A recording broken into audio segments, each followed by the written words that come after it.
Hello everyone, welcome back to our channel. In this lecture हम इस lecture में दोस्तों भारत सरकार अधिनियम 1919 डिस्कस करने वाले हैं। भारत सरकार अधिनियम 1919 को हम इस लेक्चर में सारा कंप्लीट डिस्कस करेंगे। डेफिनेटली यहाँ से एमपीपीएससी में एक क्वेश्चन आने वाला है दोस्तों।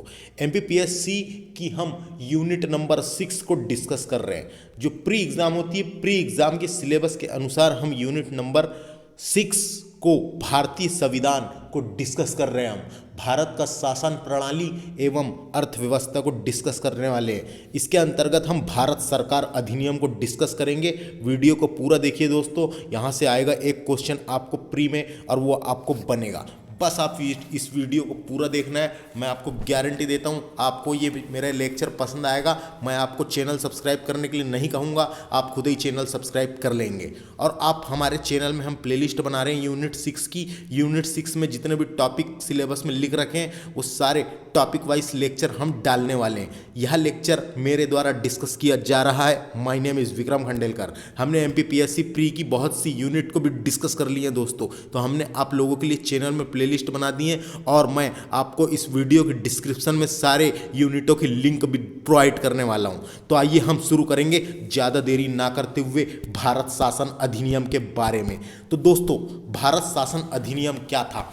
तो हमारे भारतीय संविधान के विकास के लिए समय समय पर ब्रिटिश सरकार ने कुछ अधिनियम, कुछ एक्टों को पारित किया था जो आगे चलकर हमारे संविधान की सीढ़ी बने, संविधान निर्माण में काम आए। तो दोस्तों, भारत सरकार अधिनियम 1919 को मॉन्टेग्यू चेम्सफोर्ड सुधार के नाम से भी जाना जाता है।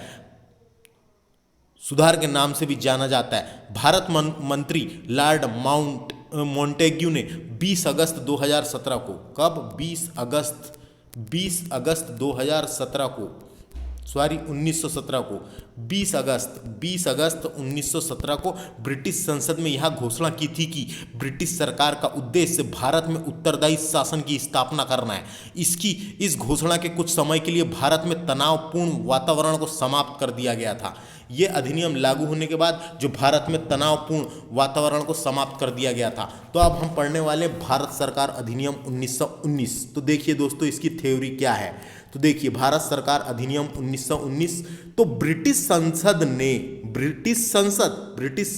की जो संसद है उसे भी पार्लियामेंट ही कहते हैं और हमारे भारत में भी ब्रिटिश संसद को पार्लियामेंट ही कहते हैं। तो ब्रिटिश संसद ने 1919 भारत सरकार अधिनियम 1919 यानी ब्रिटिश संसद ने 1919 में भारत के उपनिवेशिक प्रशासन के लिए एक नया विधान बनाया।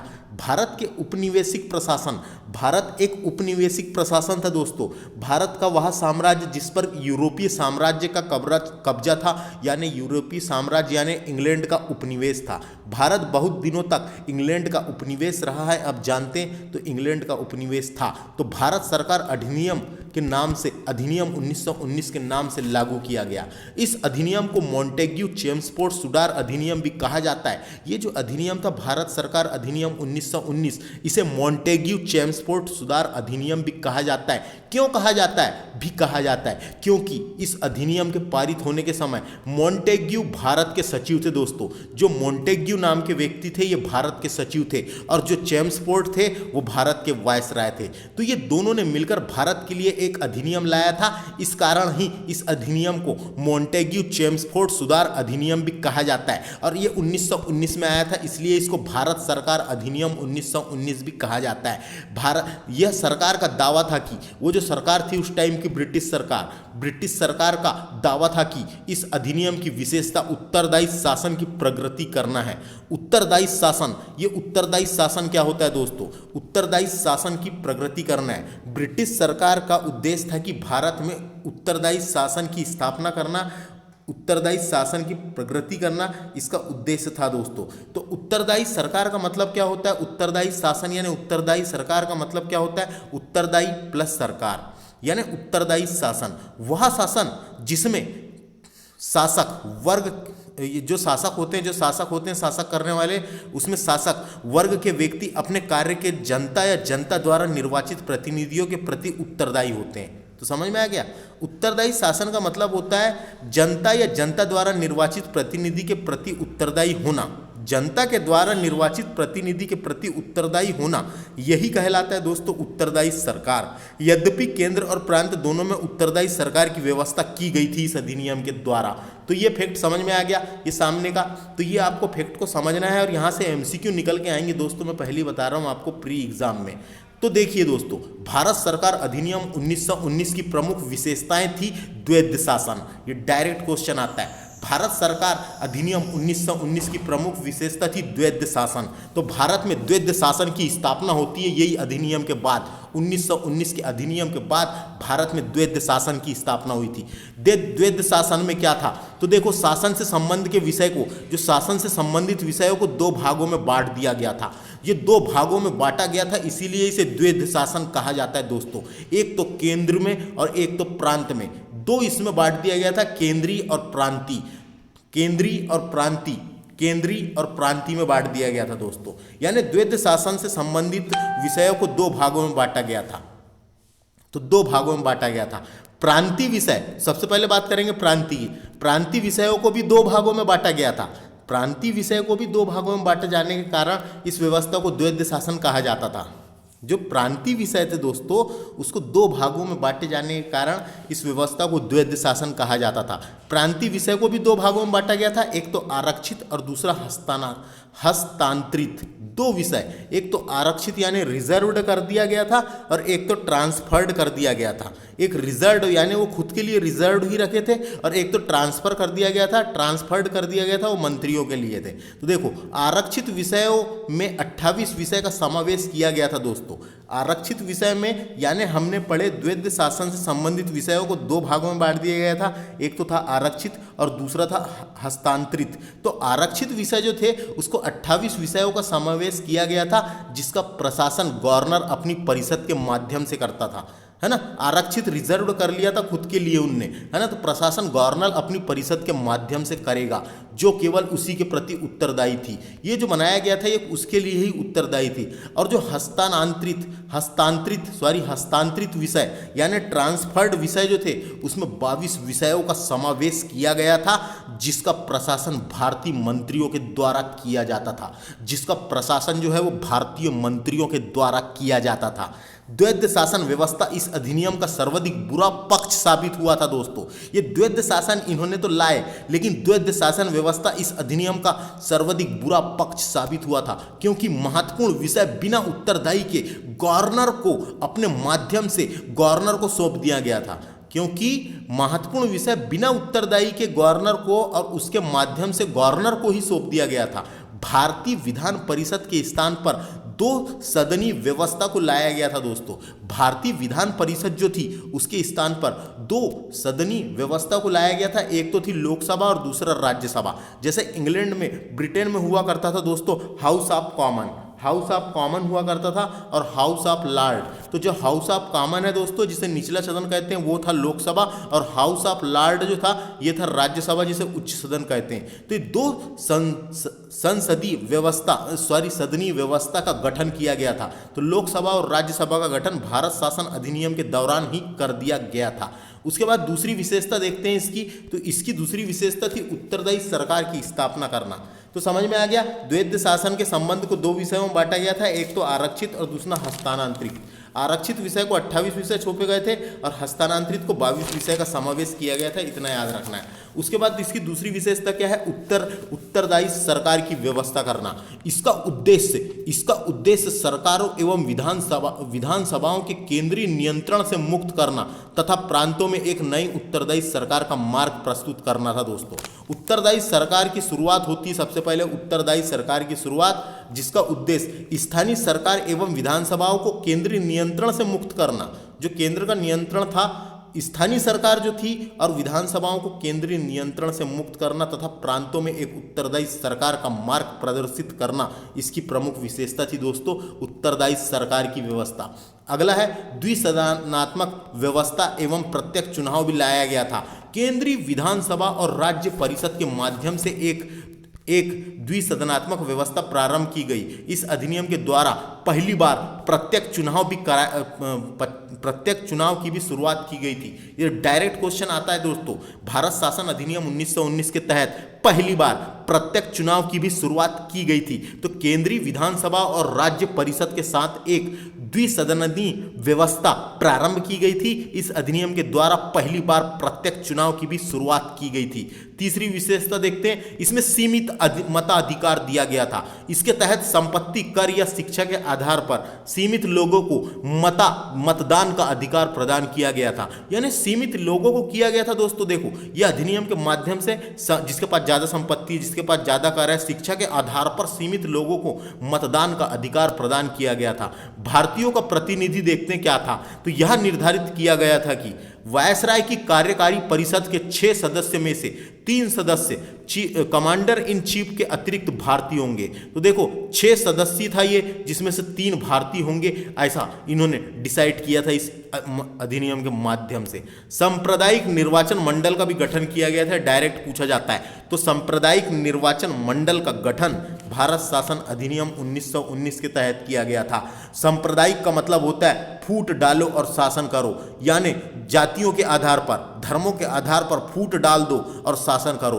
तो इस अधिनियम में सांप्रदायिक आधार पर सिखों को, भारतीय ईसाइयों को, अंगल भारतीय और यूरोपियों के लिए भी पृथक निर्वाचन के सिद्धांत को विस्तारित कर दिया गया था। पृथक निर्वाचन के सिद्धांत को विस्तृत कर दिया गया था। इस अधिनियम में शिक्षा, संपत्ति एवं कर के आधार पर सीमित संख्या में लोगों को मताधिकार प्रदान किए गए थे दोस्तों। सीमित संख्या में लोगों को मताधिकार प्रदान किए गए थे, यानी मत देने का अधिकार प्रदान किया गया था। लंदन में भारत के उच्चायुक्त के कार्यालय का सृजन भी किया गया था। यह भी क्वेश्चन आ जाता है दोस्तों। तो लंदन में भारत के उच्चायुक्त का कार्यालय बनाया गया था। लंदन में भारत का एक उच्चायुक्त का कार्यालय लंदन में बनाया गया था। उसके अलावा देखो, इसकी 7वीं विशेषता क्या है, इसके तहत पहली बार प्रांतीय बजट को केंद्रीय बजट से पृथक कर दिया गया था। पृथक किया गया था यानी अलग किया गया था।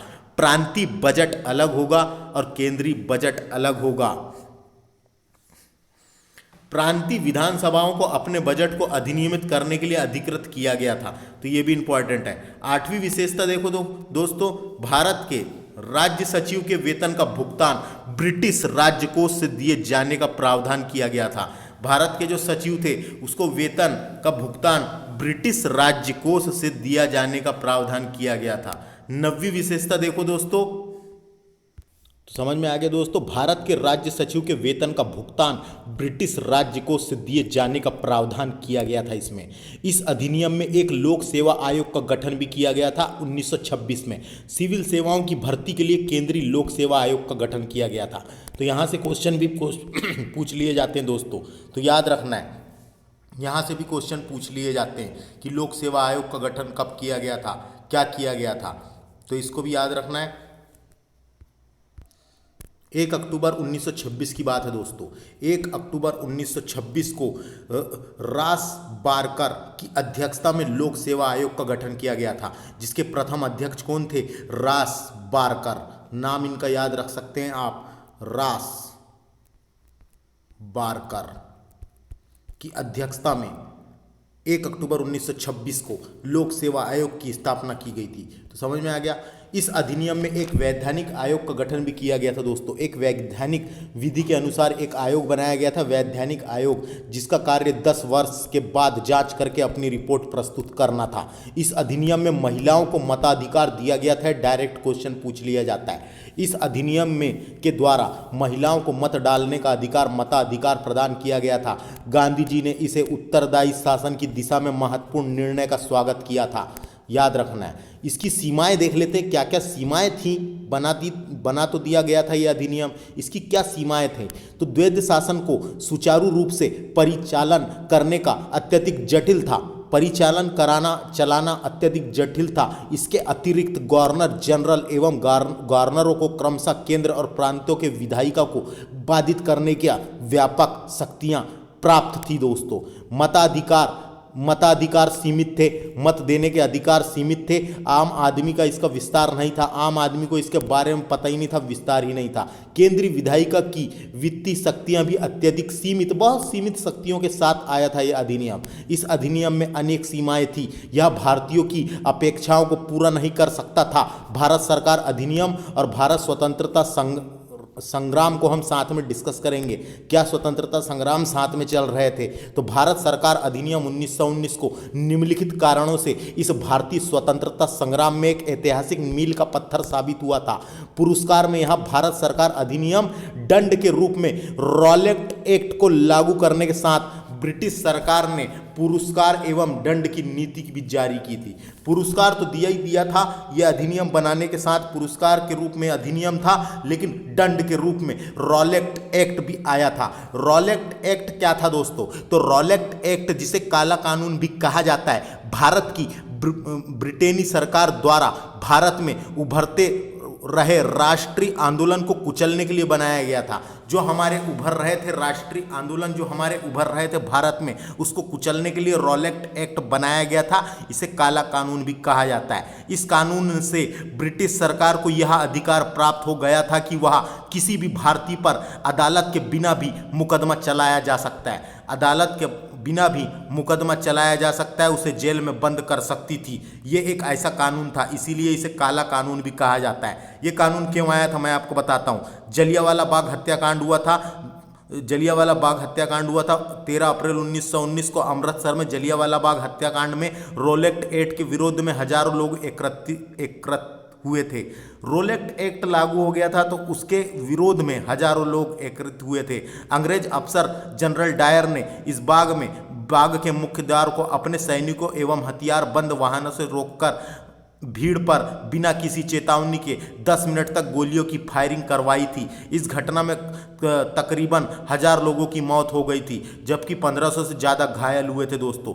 लेकिन ब्रिटिश सरकार मरने वाले लोगों की संख्या कम बताई थी, घायल लोगों की संख्या भी उन्होंने कम बताया था। रॉलेट एक्ट का विरोध करने के लिए एकत्रित हुए थे वो। जलियांवाला बाग जो हुआ था हत्याकांड, वहाँ पे रॉलेट एक्ट के विरोध करने के लिए, प्रदर्शन करने के लिए सब लोग वहाँ पे एकत्रित हुए थे। तो रॉलेट एक्ट क्या था समझ में आ गया आपको? रॉलेट एक्ट क्या था? रॉलेट एक्ट एक ऐसा कानून था, काला कानून कहते थे, जिसे भारत की ब्रिटेनी सरकार द्वारा भारत में उभरते हुए राष्ट्रीय आंदोलन को कुचलने के लिए बनाया गया था। ये कानून सिडनी रॉलेट की अध्यक्षता वाली सेडिमेंट समिति की सिफारिश के आधार पर बनाया गया था दोस्तों, जिसमें भारतीयों पर अदालत के बिना भी मुकदमा चलाया जा सकता है, जेल में बंद किया जा सकता था। तो समझ में आ गया। तो साथ ब्रिटेन सरकार ने दंड नीति भी जारी की थी। रॉलेट एक्ट के विरुद्ध में गांधी जी द्वारा रॉलेट सत्याग्रह का नेतृत्व भी किया गया था। रॉलेट सत्याग्रह भी चलाया था गांधी जी ने। द्वैध शासन की दोषपूर्ण योजना भारतीयों को स्वशासन के लिए बढ़ती मांग को पूरा करने में विफल रही। इस अधिनियम और साथ ही जलियांवाला बाग हत्याकांड से उत्पन्न असंतोष एवं उनकी अनुवृत्ति हंटर समिति की रिपोर्ट 1921 में आई। हंटर समिति बनाई गई थी जलियांवाला बाग हत्याकांड की जांच के लिए। तो हंटर समिति की रिपोर्ट ने 1921 में ऐतिहासिक असहयोग आंदोलन प्रारंभ किए जाने का मार्ग प्रशस्त किया था। तो एक असहयोग आंदोलन भी शुरू हुआ था, जिसमें हम ब्रिटेन यानी अंग्रेजी वस्तुओं का उपयोग ना करना, अंग्रेजी वस्तुओं का बहिष्कार करना, इसके लिए है यानी अंग्रेजों का हम सहयोग नहीं करेंगे, उसी लिए चलाया गया था, असहयोग आंदोलन प्रारंभ किया गया था। सांप्रदायिक पंचट 1932 भारत सरकार अधिनियम 1919 के तहत सिखों, भारतीय ईसाइयों, अंगल भारतीयों और यूरोपीय लोगों को सांप्रदायिक निर्वाचन मंडल का एक अन्य विस्तार था। यानी फूट डालो और शासन करो, जाति और धर्म के आधार पर फूट डाल दो और शासन करो, ऐसी नीति उन्होंने अपनाई थी। भारत सरकार अधिनियम 1919 के तहत संवैधानिक प्रगति की समीक्षा के लिए ब्रिटिश सरकार ने साइमन कमीशन की नियुक्ति भी की थी। साइमन कमीशन भी बनाया गया था, एक आयोग जिसकी नियुक्ति भी की थी, जिसे भविष्य में सुधार हेतु मार्ग प्रस्तुत किए। यह अधिनियम भारत सरकार अधिनियम 1935 और अंततः संविधान का आधार बना। संविधान निर्माण हमारा भारतीय संविधान का आधार बना ये अधिनियम। उत्तरदायी सरकार, स्वशासन और संघीय ढांचे के महत्वपूर्ण सिद्धांतों पर सुधार के माध्यम से विकसित किया गया था दोस्तों, विकसित किया गया था। तो ये था भारत शासन अधिनियम 1919। बहुत इंपॉर्टेंट है, इससे डेफिनेटली एक क्वेश्चन या दो क्वेश्चन एमपीपीएससी में पूछा जाएगा ही जाएगा, क्योंकि सिलेबस में ही यह दी रखा हुआ है। तो हम यूनिट 3 डिस्कस कर रहे थे। अब इसके बाद वाला लेक्चर में हम भारत शासन अधिनियम 1935 को डिस्कस करने वाले हैं। वीडियो कैसा लगा कमेंट करके बता सकते हैं। चैनल को सब्सक्राइब कर लें। धन्यवाद।